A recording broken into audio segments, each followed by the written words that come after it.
Yo, welcome back to another episode of On the Spot Sports. I'm Jack, and I'm along with.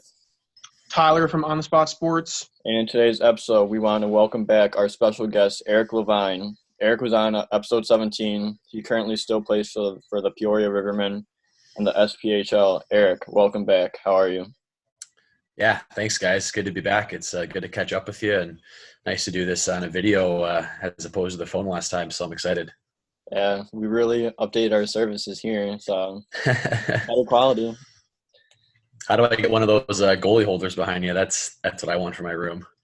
I think I got it on Amazon, to be honest. It's I got my stuff. I got my stuff in my outdoor storage closet. It's got no room in my apartment for it, so it's going to stay there for a couple months. Yeah, just get a holder and then you could bring it in, but it's going to smell bad. I know. Yeah, this is I've converted my room to a yoga studio, so it's got no place for hockey gear right now. Yeah, because my basement kind of smells a little bit now, so like right after games. But now it doesn't really since I haven't played in 2 months. But yeah. So we're in these weird times right now. Like, how's quarantine going for you? It's been interesting. I mean, just kind of sucked how things ended for us. Like, we were still in the season, and we had 3 weeks before playoffs, so it kind of happened really suddenly. But I guess removing yourself from situationally, being upset or frustrated, just the actual experience of kind of staying in for a couple months has been easy to handle. I'm kind of when I'm not working and I'm not teaching, I'm pretty introverted, so I enjoy some alone time, and I get a lot of things done kind of just around the house. I don't mind spending it kind of by myself and some time to catch up and clean and just organize your life and your space. So I've been, I guess, making the most of it. Obviously really sucks not being able to be at the rink, playing or coaching, kind of the two biggest things I do, but yeah, handling it as good as you can. And I'm pretty fortunate I live with one of my good buddies in the summer. He's also a professional goalie. So him and I have kind of on the same page with a lot of things, and we're just doing a lot of workouts, a lot of yoga, and playing a lot of board games. Yeah. So anyway to stay busy in this time. Yeah, for sure. So for like workouts, like what have you been doing for like workouts to stay in shape, and like especially since this is a longer off season for you, like how are you like dealing with that? Yeah, for me, it's been a lot of yoga. That's my primary source of kind of how I maintain and keep my strength and flexibility. Especially as I've gotten older, the body, you realize, kind of starts to break down. For me, at maybe like age 27, I kind of started really noticing, like, all right, there's daily upkeep you have to maintain, and if you're going to be a goalie, because you're putting your body in a lot of really awkward situations, a lot of really physically demanding positions.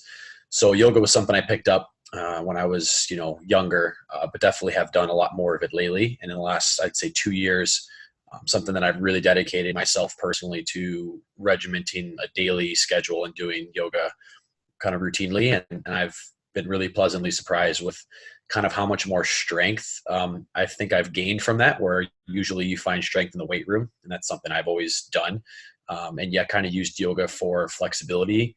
But I've kind of really learned the athletic side of things. And I'm lucky to have some really good teachers that kind of structure classes to build strength and flexibility and mobility. So I've kind of decreased, I think, my injury intake, because I'm not really putting too much stress on my joints from heavy weights and, things that in the past might have given me some issues, and just really found a good routine for my body. Taking care of my mobility and flexibility has been the biggest thing for me. And yeah, so I've just been doing a ton of yoga. I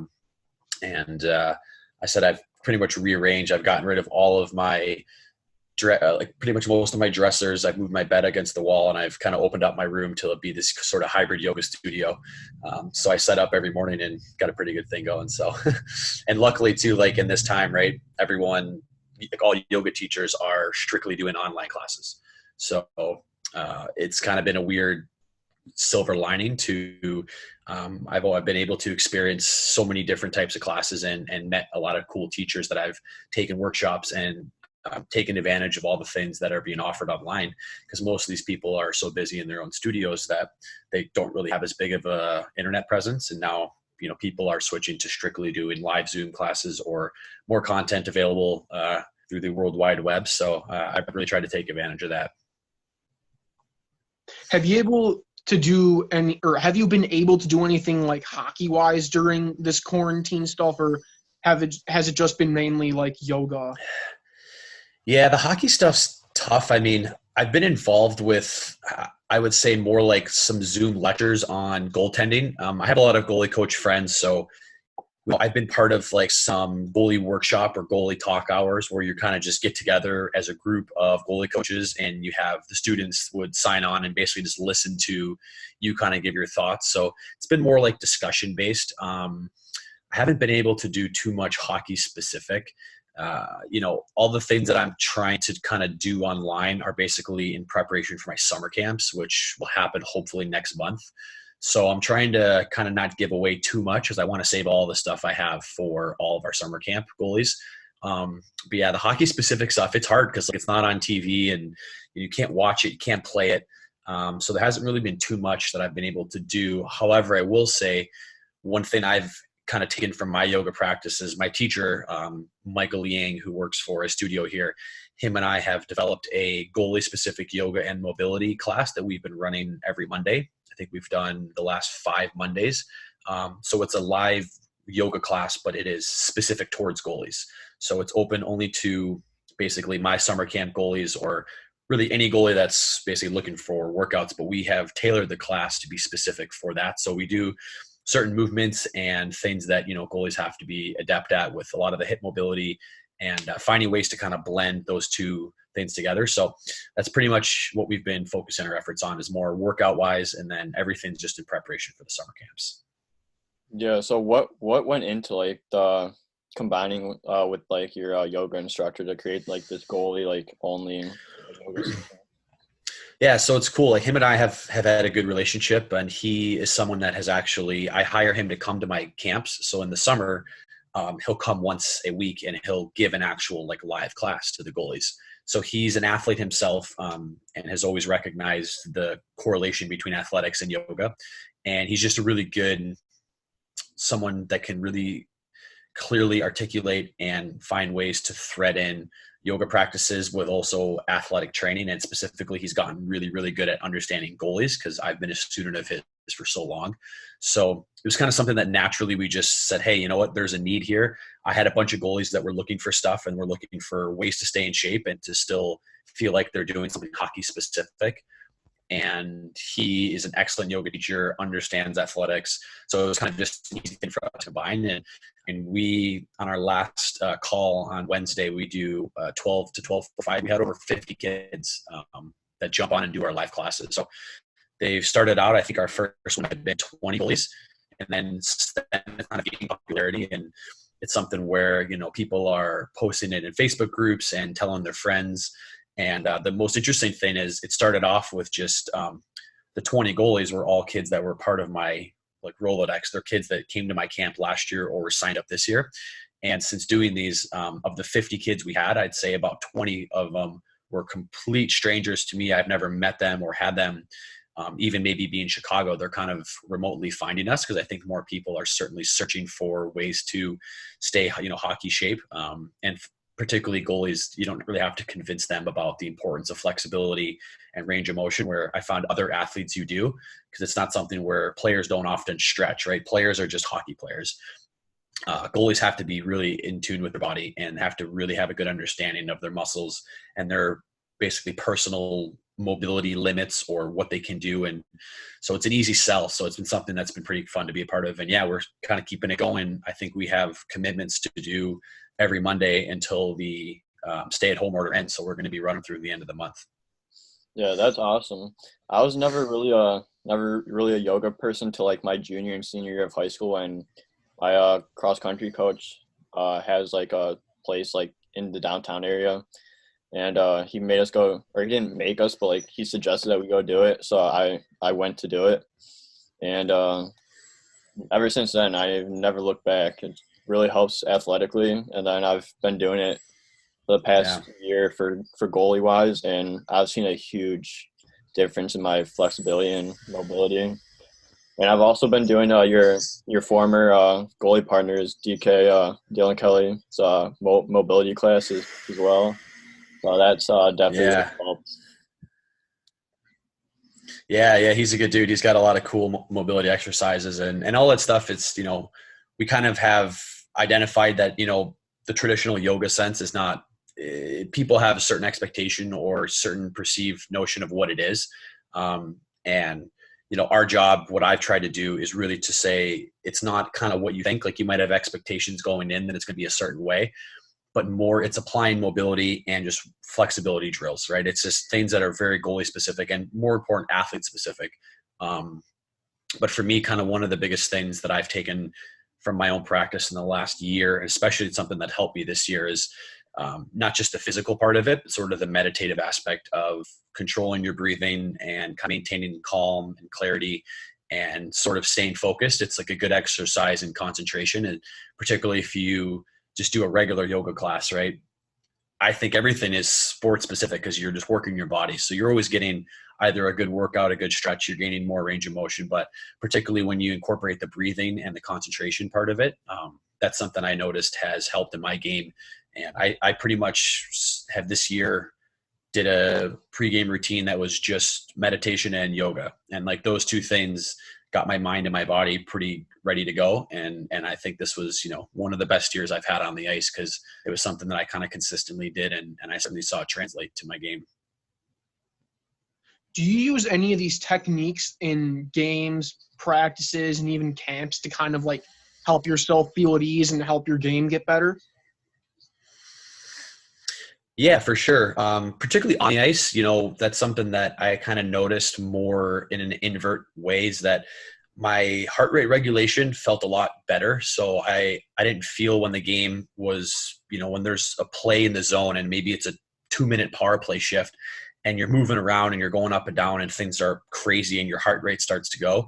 I noticed that even through that, I felt myself breathing through my nose more naturally because it's something that I was training myself to do. Where before, I think there was times where I start to hold my breath in net, and then you see the fluctuations of your breathing starts to be choppy. And when your breathing's choppy, not as much oxygen gets to your brain. So naturally, you just don't have as quick of instincts, I think. And kind of practicing yoga routinely has helped to train my breath and my body to sort of move through my airways more naturally. So I've just felt on the ice that I was able to kind of keep everything more steady, right? And that kind of starts with the breath, and that certainly played an impact in kind of maybe my consistency this year, is that I never felt like I was too high or too low. And that's something that I think any goalie can relate to. It's easy to get really fired up when things are going well. And sometimes when there's a lot of chaos, you can start to kind of ride the roller coaster. So it was something that, I think on the ice made me just a little bit more level. And I said that was so big for my consistency this season. Yeah. So what different types of yoga do you do? Because I know there's different types of yoga, moves and all that. What do you do particularly, or is it just anything? Yeah, so that's what's kind of cool is that there's so many different applications for yoga. And I would say the two kind of main ones that I did is I did a lot of vinyasa. So a lot of flow and a lot of transition, because part of vinyasa is linking your breath to your body. So it's all about inhales and exhales, and you time your certain movements just with your natural kind of rhythm of your breathing cycles. And you start to really get into moving air through your body. And while you're doing these difficult or passive or active poses, you just have a lot of awareness. And that was something that was important to me. So it's mostly vinyasa rooted. But then with that, I think I got really into yin yoga, which is something that is more restorative. And for instance, so not only is my room a yoga studio, but we have a yoga studio in our living room. We've kind of completely renovated. And so my buddy and I, a couple nights a week, we will put on a 90-minute yin yoga class. And in yin yoga, you can be holding a pose for 5 straight minutes, and you kind of sink into the pose and you get more just in tune with the position you're in, and you are allowing yourself to become a little bit more flexible. You kind of find a little bit more space, where typically in a vinyasa class, you move through things quickly, which certainly has its benefits, and something that I like doing before games because it kind of gets you warmed up. You get the blood circulating through your body in a much, much kind of, more aggressive way, and the blood circulates. You kind of get all the benefits that has. But I really enjoy the yin stuff for more restorative and for kind of just deep stretching, particularly when you get into the hips. Or it's a very, you store a lot of your energy in your hips. The hips are a very sensitive area because they're very, you can feel very tight. And for goalies, it's the most important, I think, muscle group that you have. So when you do yin yoga and you're in pigeon pose, or you're in lizard, or you're in something where you really get into the hip muscle, you find a lot more space to kind of breathe in. And I like sort of the longer holding, because you really get a good sense of like finding more flexibility range within your body, which is kind of cool. Yeah, so would you say the yin yoga is one of your favorite practices that you've done with yoga? Absolutely. Yeah, absolutely. There's something to be said for just sitting for 5 minutes in a pose and breathing. And, most people, again, they associate yoga strictly with the poses, which are an essential part. They're called asanas, right?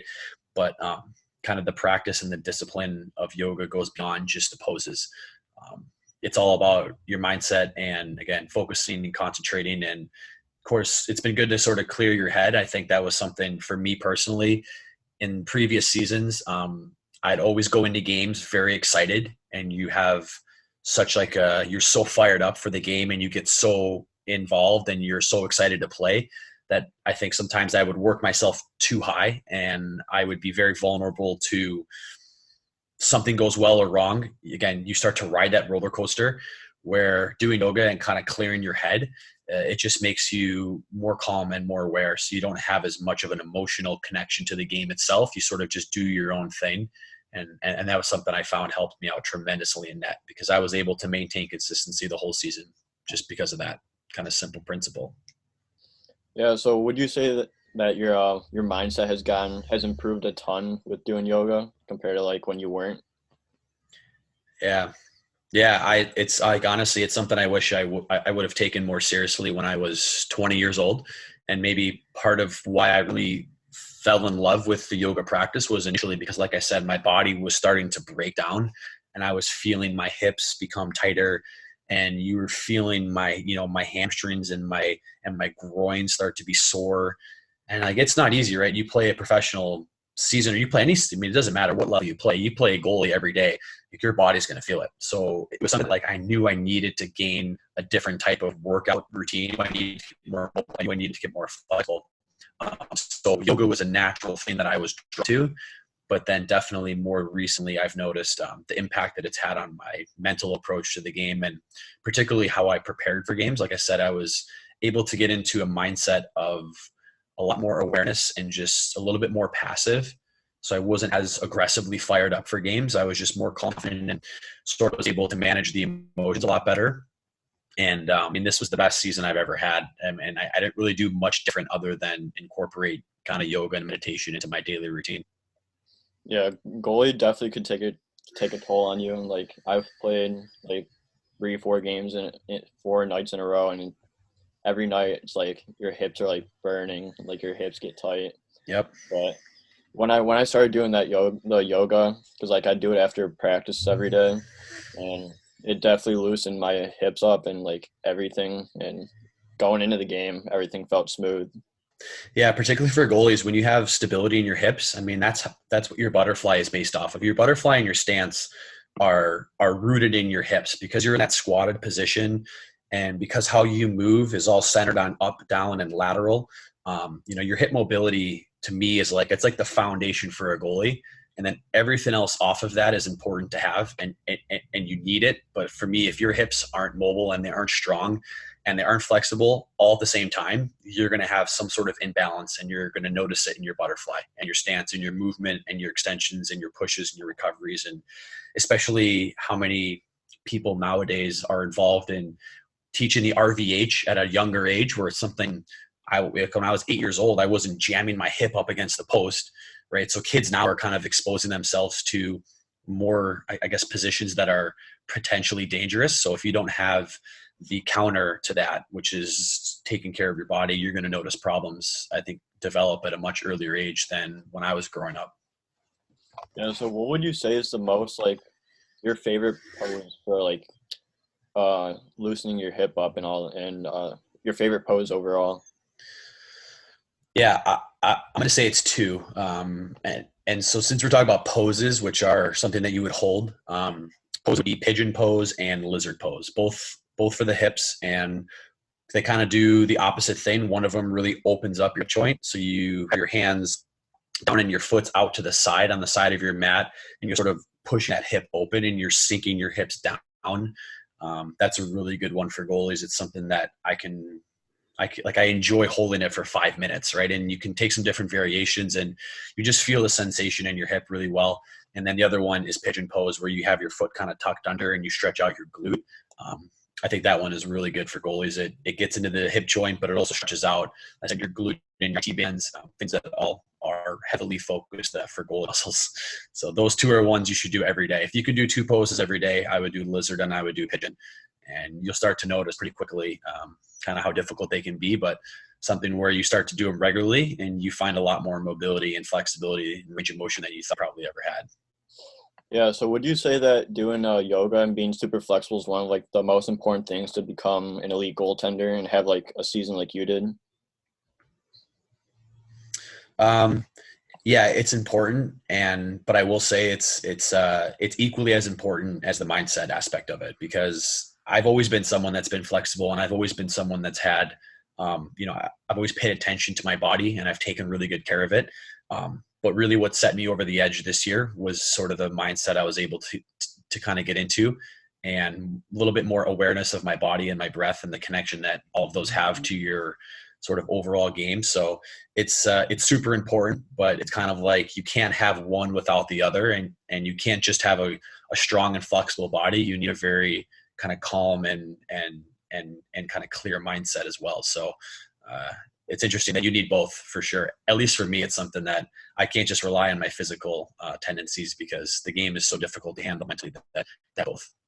So I was listening to a video yesterday or listening to a podcast, and I heard that even if like if you're physically not there, like if you're mentally there, it could definitely help you in that physical aspect to go up to the next level. Do you believe in that? Yeah. I mean, for sure. I think, it's kind of what they say, like you can find a lot of not just goalies, but athletes, and you can compare them, and they might have very similar physical traits and, physical qualities and maybe what they can do. But truly, during the season and in a position like goaltending, where you have so much of the responsibility of the game, it's how you handle things mentally that really make a difference, or at least can separate you from someone that might have equal or maybe better physical skills than you do. I mean, I'm definitely not the best skater out there. I mean, it's something that I was never really great at when I was a kid. So I lacked a lot of skating drills and a lot of skating technique growing up because it just wasn't really taught. So skating's never been a strong point of mine, but it's something that, you could overcome sort of physical limitations if you're smart and you have a really good acumen for the game and experience. And then you're able to kind of put all those things together and kind of have confidence and play within yourself. And, that's part of the challenge of being a goalie, is you have to really trust and believe in your process, because the way that I play in my game is so different from everyone else, right? Everyone's game is unique to them. And oftentimes you kind of get caught up in trying to compare and play like someone else, as opposed to saying, how can I be the best version of what I have given my capabilities and my work ethic and what I bring to the table. So yeah, if you can overcome that, there's something to be said for having kind of good mental toughness and good awareness out there, that you can certainly play beyond your physical capabilities. I think I feel like I've made a whole career out of playing past what my sort of physical limitations as a goalie are. Because I'm definitely not the most talented. I'm not the quickest. I'm not the strongest. And I said, I don't think my skating's that great. I'm just able to manage my game really efficiently. And, I use my size really well, and I'm able to, I think I have a really strong mindset, and I certainly have a lot of confidence, which goes a long way. Yeah. So going back to like the mindset, like you said, like a 2-minute shift, like on they have a power play. Like, what's your mindset through there or through that, like their power play? Yeah. I mean, for me, so much of my game is predicated on positioning. So I'm always looking at being a good first shot set goalie. So my mindset, my awareness is, and again, I was lucky because I played for a team that had pretty good defense, right? So we weren't we weren't getting cross box passed, and I didn't have to worry about too many other things where I can identify on the shot, and I would have to basically say, okay, what's the pass option? And I just wanted to know when the puck was moved, where it was going to be moved to, so I can be there on my feet. The biggest part of my game is if I'm set and I'm on my angle. I'm a really big goalie, so I take up a lot of space and I have pretty good reactions. So for me, it's getting to that spot on my feet. So like the most important thing is just kind of scanning the ice and being aware of where everyone is. And then knowing if he shoots the puck, okay, I'm on my angle, I'm set, I can make the save. And if he makes that one pass, what's my most efficient push? How do I get over there so I can be set, first option? And if I have to slide, how can I still kind of maintain a little bit of my angle and stay out of my crease? Because for me, if I'm on top of the crease and I'm on angle with the shot, like, it would have to be a really good shot to beat me. Or it's got to be tipped, or it's got to be through a screen or something. So that was kind of my whole thing this year, and particularly on power plays, was just identify the option, make sure I'm set and I'm out for the shot. But if he makes a pass, I have to get there on my feet if I can, because if I do that, I mean, I'm going to make the save 99% of the time, I feel.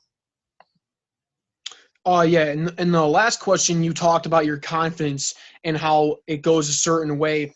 How much do you picture your confidence putting you like ahead of maybe not necessarily other people, but ahead of the game, maybe to like take your team to a next level?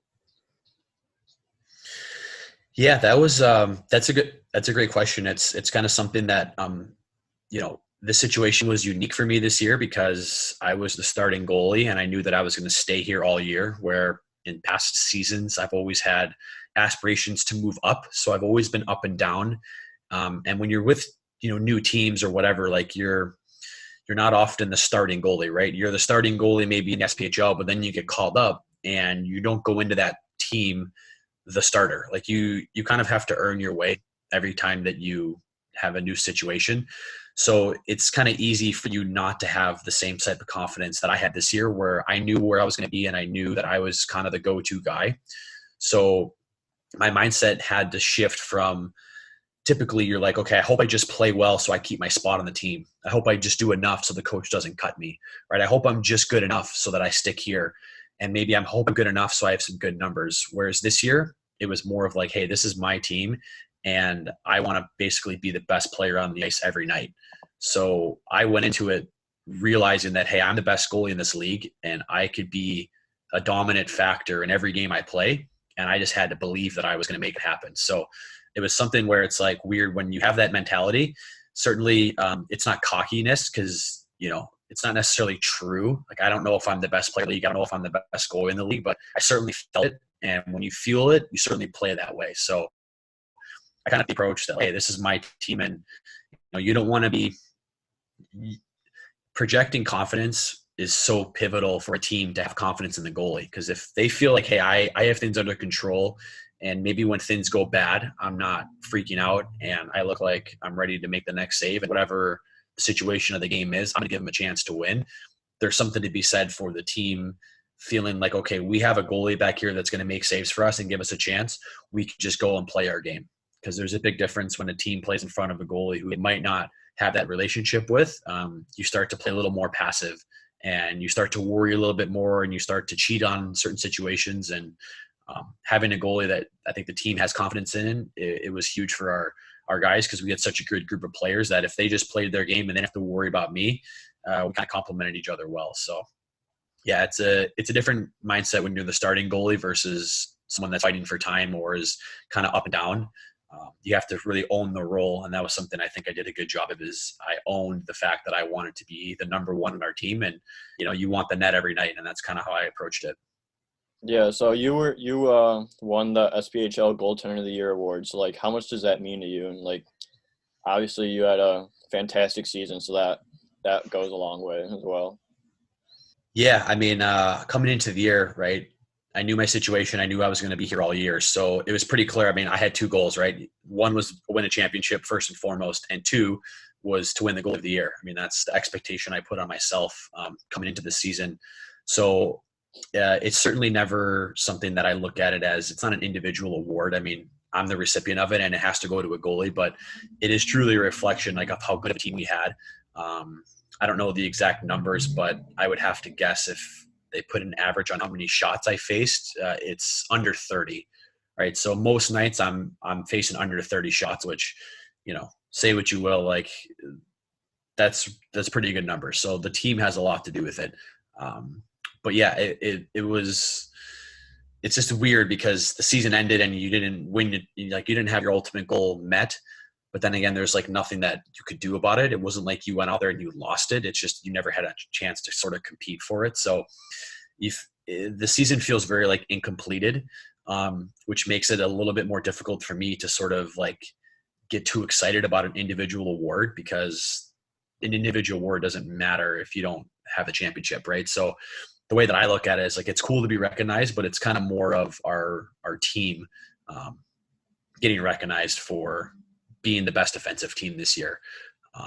Because you certainly feel like, yeah, you're missing out on just a chance to bring home the ultimate prize, which is winning a championship. So it's kind of bittersweet. I mean, it's certainly very like humbled. It's a humbling thing to be recognized for a league award, because it is something that the coaches and GMs and, media members, the people that are watching the games night in and night out, I mean, they're the ones voting on the awards. So anytime you're like recognized by your peers as someone that is excellent, excelled in their line of work, it's like, yeah, okay, cool. Like you certainly feel like, yeah, I had a good season.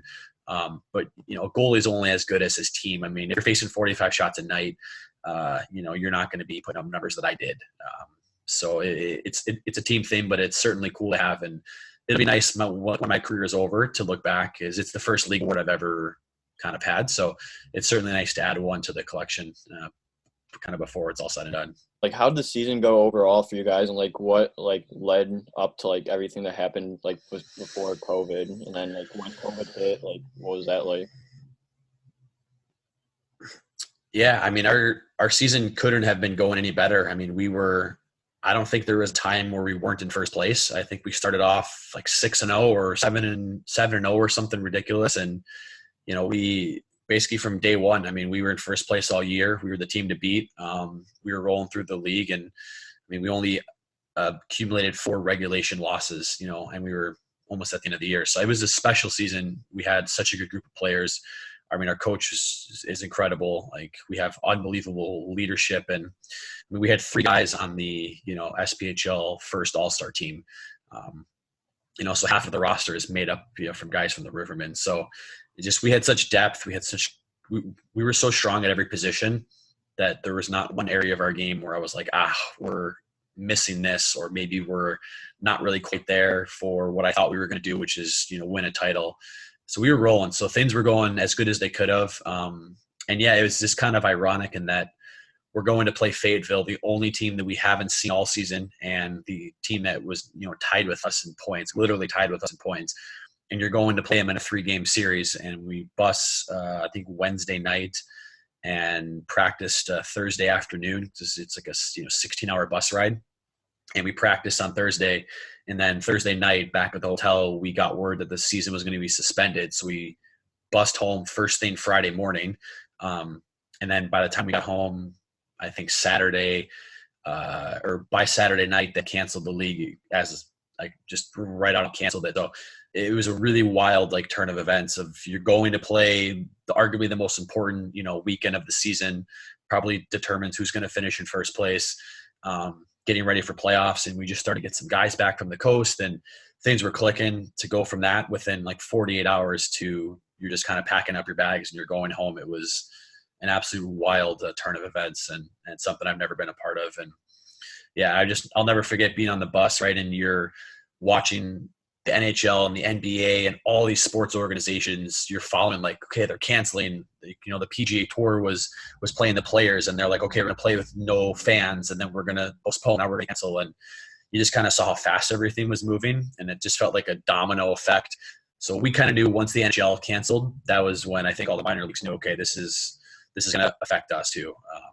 So that's kind of, you kind of saw the writing on the wall once I think the NHL stepped in and suspended their play. But yeah, certainly sad, right? It's not often are you on a team where you're in first place and things are going so well and you're so close and you feel like everyone's clicking. So it's certainly an ironic ending, something I've never been a part of. Yeah, for sure. It's unfortunate how it ended, because I'm sure we would have made an appearance at one of your playoff games and we were looking forward to seeing you Yeah. guys go all the way. Yeah, so It was going to be my last year, so I don't know what's going to happen now. yeah, so and when we were when we went to come see you in Peoria, and you guys won 5-2, I noticed that you were drinking a pickle juice during like the TV timeouts. Like, what's that all about? Yeah, I mean, that's a pretty simple answer. Like, so I sweat a lot during games. I just naturally, I lose a lot of body heat, and I wear my gear super tight, like everything's tucked in, and I tighten my pants, my chest, suspenders. So I'm like trapping in a lot of body heat. So I sweat so much during games that it's just something to help get like salt and electrolytes back in my body. Because if not, like I'll cramp up. So pickle juice, I don't know the science behind what it does, but it's something that almost every hockey team has. And for whatever it is, it's really good for just a quick injection of sort of replenishing. And for me, it just helps to not cramp. So it's something that I hate pickles too. Like I actually hate pickles more than anything. So I really don't enjoy drinking it, but it's something that's good for me. So I tell my trainers to keep a bottle of it, and I'll have a squirt every now and then. Yeah, that's very simple, and you don't wanna cramp as a goalie, that's for sure. No, that'd be Do bad. you have any like superstitions or rituals before any of your games or something? Yeah, that's interesting. I mean, I certainly have had a ton of superstitions as a goalie going back to like my junior days, all those years ago. Like, it's funny. I mean, I think everybody does. I mean, whether they admit it or not, like there is things that you do, but they're more based in routine. But like for me, I have my routine, which is certainly its own thing. But I think for superstitions, um, it's definitely like how I put my gear on. I don't know what it is. It may be just because you do it so often that you just put them on in the same way. But that's kind of the only time where I notice I'll go to put my right pad on first. It just doesn't feel right. So instead of like, I just kind of like, all right, I know I have to put my left hat on first just because that's kind of how things go. So it's like, it's not a superstition, but when it doesn't happen, it like kind of throws me off. So that's something I do. And then there's a couple players that I think I had some handshakes with before the game that like, for whatever reason, you just kind of do those things just because it's like a daily habit of or before the game. But like, yeah, nothing too crazy. I mean, I certainly have like the same list of songs that I listen to that kind of like I just as I'm doing my yoga or as I'm riding the bike or whatever, I definitely find myself listening to like the same songs and I kind of have them in a playlist just because it's good to I think to associate. And to me, like I typically don't listen to those songs outside of the hockey like environment of getting ready for a game. So it's kind of like when I'm listening to those, I associate like okay, it's time for my body to prepare how it needs to for a game. Yeah, so I kind of figure I find that I kind of like do like the like superstition with like the equipment as well. Like I'll usually put on like my left pad as pad on first as well, and if I like pick up my right one, I'll put my right pad down and pick up my left one and do that one. So it's definitely Yeah. definitely weird. Yeah, I don't know why it's weird, and like I don't know why it bothers me, but it does. Like it's just yeah. So Yeah, don't fight it. Just like all right, this is how it has to go, and that's kind of what it is. yeah, exactly. What's your favorite pregame song that you listen to? So I'm I'm a huge Red Hot Chili Peppers fan. And I've got tattoos of them on my body. So there's a couple live versions of some of their songs that I really enjoy. Um, so they did a concert in Poland a couple years ago, and the end jam that they have like after their set, there's like about a 13-minute kind of like instrumental jam that they played, and that's something that I listen to for my meditation. So it's kind of perfect, and the timing is like 13 minutes is like a perfect amount of time for me to sort of spend a little time just breathing and keep my eyes closed and just doing some like visual imagery. So that's kind of a song that has become like my meditation song. And then, yeah, I'm a big live music fan of theirs. So all the stuff I have is all their best kind of live versions of their songs. And they've played so many amazing concerts, but they played a concert at Slane Castle a couple years ago. And there's a couple songs from that concert I have in terms of my kind of repertoire, but it's funny. Most of them are actually not even like word songs, or just more jams and just more of them playing, kind of just the three guys playing instruments. It's kind of good to keep me focused, because sometimes lyrics I get too into it, and I'm still trying to get a little bit more in the zone for the game. So I like the instrumental things where it's just enough to keep my engagement, and it's nice to listen to, but it doesn't really distract me too much. And they have so much good live jam sort of versions. They're such a good jam band that I found a lot on YouTube. And yeah, so most of it is pretty much just Red Hot Chili Peppers. That's awesome. There's instrumental songs go a long way, and like they don't distract you like that much, but like they still are get some good jams going. Yeah, it's good. It's like I said, I just really, I don't know why, I just vibe with them really well, and they're such talented like musicians that they play so well off each other. That when Flea and Anthony and Chad get going, like they come up with some really cool things. And I don't know, for me it's not too hard, it's not too heavy, but it's like not soft. It's kind of that perfect combination, and I just really like kind of the vibe it gives me in it. And it was something I really kind of relied on this year, and yeah, I think it did a good job. So like I said, I've got a couple tattoos of them on my body, so I better be pretty big fans of theirs. I was actually supposed to go.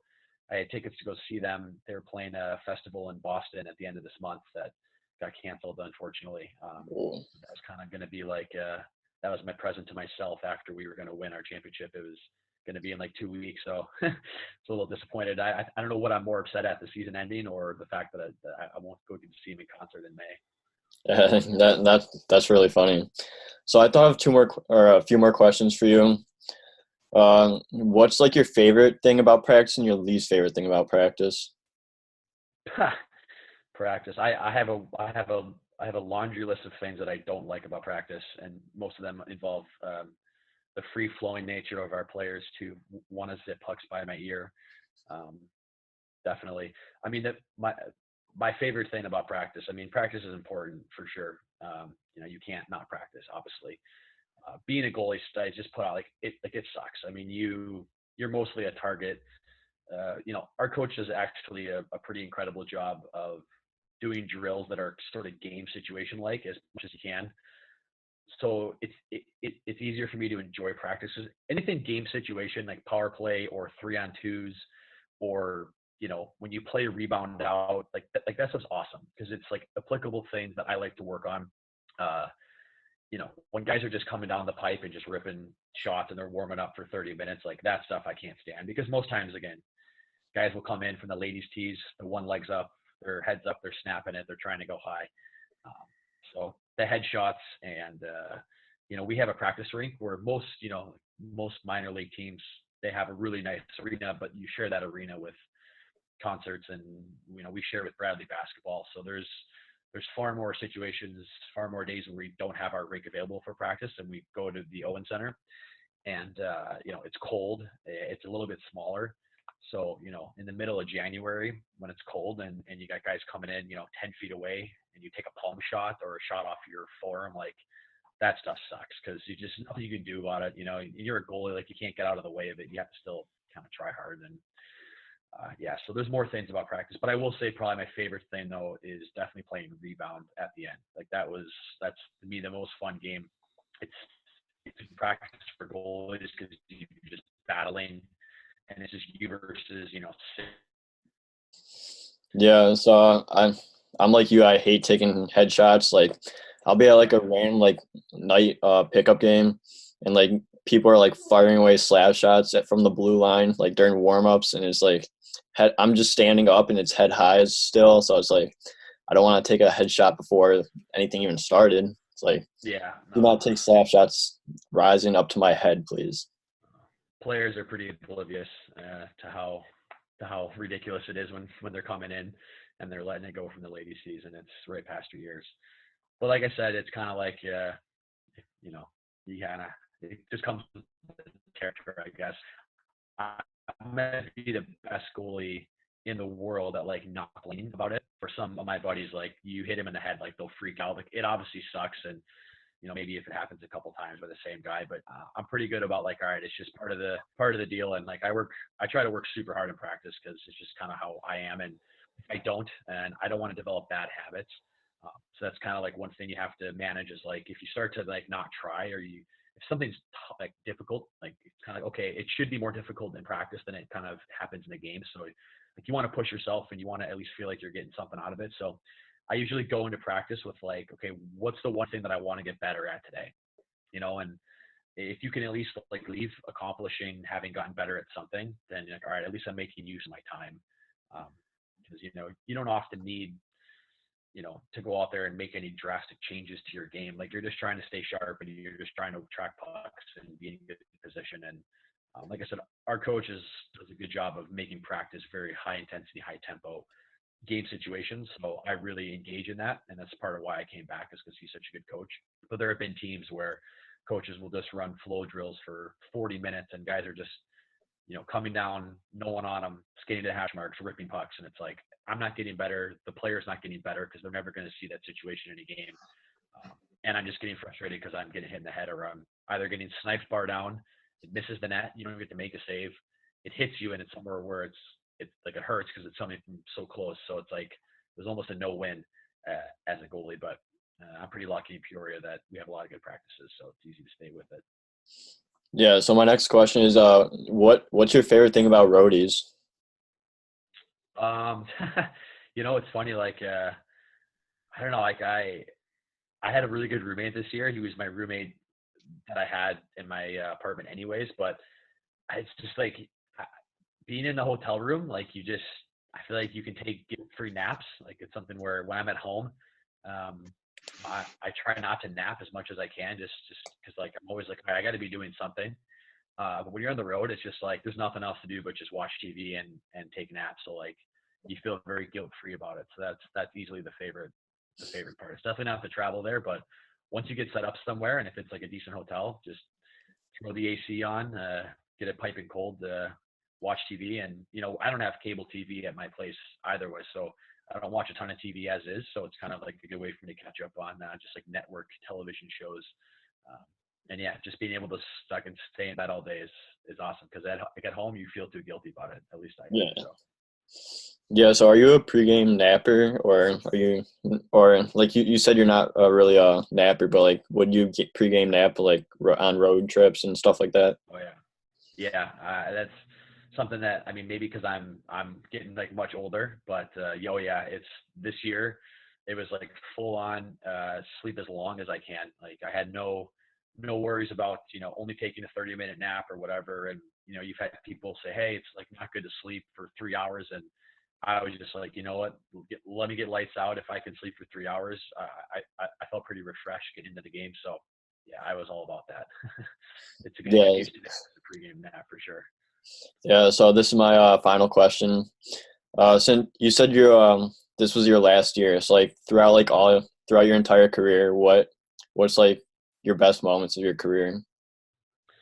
Yeah, I mean, I will say this. I mean, I went into the season pretty much like deciding it was my last year, and the way things ended. Let's just say like I haven't made a final decision on if I'm going to play or if I'm going to retire. It's still up in the air. Yeah, it's definitely getting to the end of it for sure. It's been a long year, and I've got a lot of aspirations of things I want to do. Asking like all the way back from my junior career, or just kind of my professional career. You go junior career too. Yeah, I mean, it was cool in that I won. I was part of back-to-back championships my last 2 years of juniors. I was kind of the backup goalie for the first leg of that, and I got to play a couple games in playoffs, which was kind of cool. And then I stayed with that team and ended up winning my last year. And we won our championship, and which is cool in Canada. We play best of 7, so we ended up winning in Game 6 in overtime in our home building. We had a packed house, and I mean, I'll never forget when our guy, it was a 2-on-1. I mean, it was a good game. It was 2-2. I mean, I think both goalies might have had over 45 saves. Overtime, it was a really good game. We got the puck, turned it over, went down 2-on-1, just a typical pass, like shot off the far pad. Guy got the right 2 seconds, buried it in the wide open net. And like, I'll never forget like how loud the place was as soon as they scored. You almost felt it when the puck was off the goalie's pad. Like everyone kind of knew, hey, it's going right to this guy's stick. He's got a wide open net. So he kind of, as soon as he buried it, like you can feel a collective, like everyone kind of was like, okay, we know something might happen. and he scored, and the place went absolutely nuts. And I'll never forget like being down at the other end, seeing that happen, seeing the place go crazy, and just being able to skate all the way down to the end where the pile was, and that was like my first ever real true celebration, because when I won before, I was on the bench, which was still really cool to be a part of, but it's a little different than when you're kind of on the ice playing. So that's something I'll never forget, because then you have an unbelievable championship party, and which is kind of cool is my coach in juniors is he was Sheldon Keefe, who took the job with the Maple Leafs this year.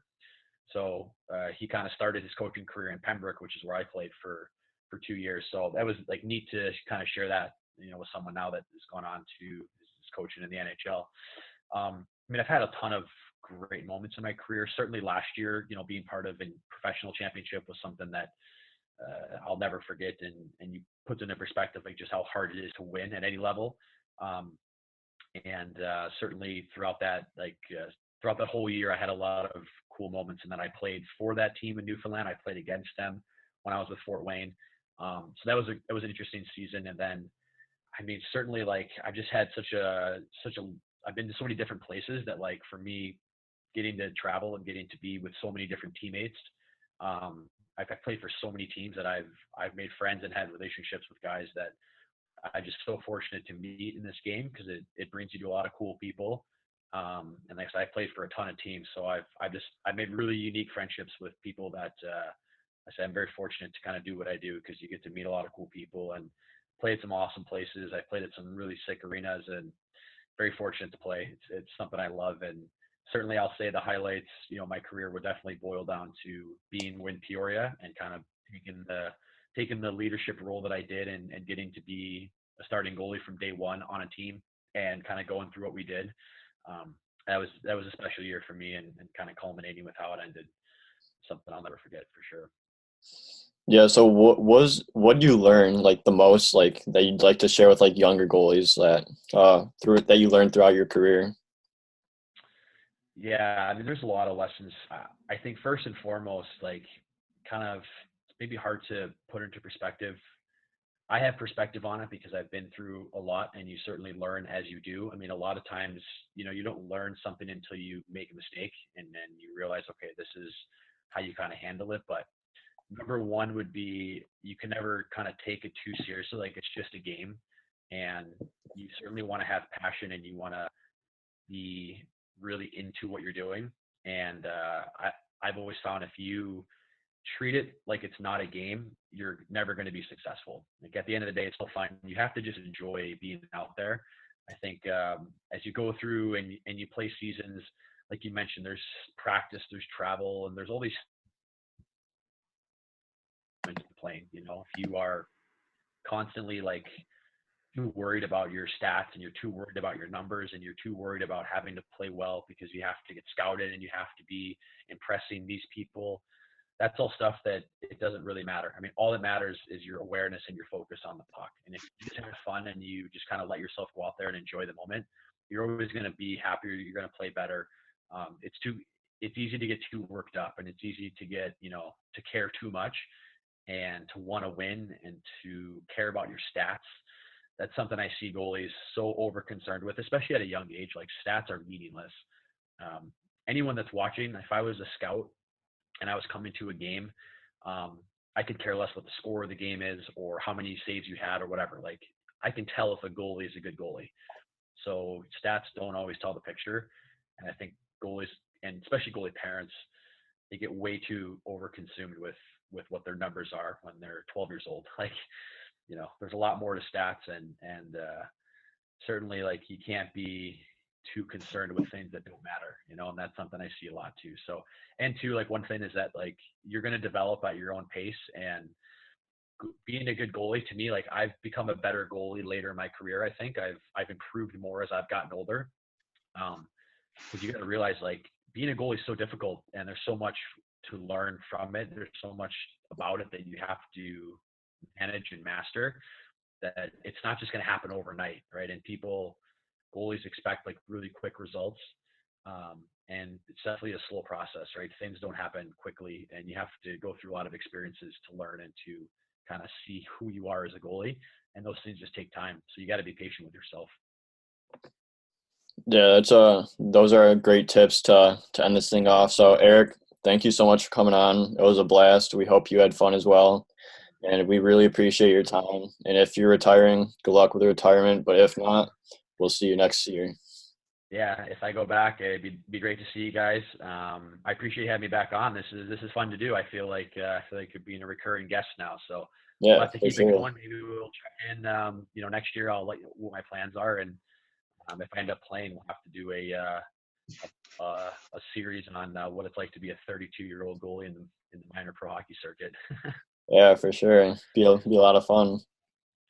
I still enjoy it. That's the one thing I'll leave it on is like, I enjoy it more now than I like being a goalie now more than I did when I was a kid, maybe. Cause again, you appreciate that it's not going to last forever, and playing hockey and being out there and being part of a team and being a goalie, there's nothing like it. So I certainly think it's going to take a lot to drag me away from the game, because I have a lot of fun doing it.